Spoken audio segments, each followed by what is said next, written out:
ধরছি মিলিশকে ধরে যখন চিউ না তখন তিনটে মাস মোহাম্মদ আলী। আপনার কয়টা ছেলে মেয়ে? দুইটা ছেলে মেয়ে। যে মেয়েটা মারা গেছে তার নাম কি? মোহনা। মোহনা। পড়াশোনা করতো? আর দুই। কোন ক্লাসে? দুই। আজকে মেয়েটাকে কখন মারছে? এই কিছুক্ষণ আগে। কেন মারছেন? মেয়েটা কি করছে? কিছু করার নেই। দুষ্টামি করছে? না কিছু করার নেই।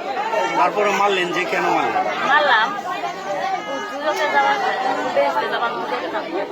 এই জন্যই মারছে? আপনার স্বামীর সাথে কি কোনো ঝগড়া ছিল? না না আমার স্বামী অনেক ভালো। আপনার স্বামী কোথায় থাকে, কি করে? যদি থাকে কাজ করে।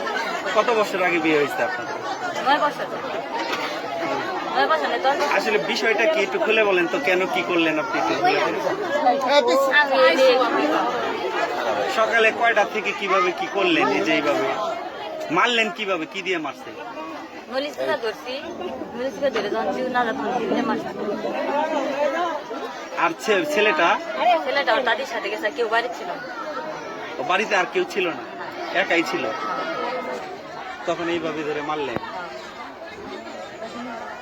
এটা আপনার আর কেউ জানে না, তখন কেউ ছিল না না বাড়িতে? কেউ ছিল না। এটা আপনি কি অনুতপ্ত হয় না যে আমি আমার মেয়েটাকে এইভাবে মারলাম? না।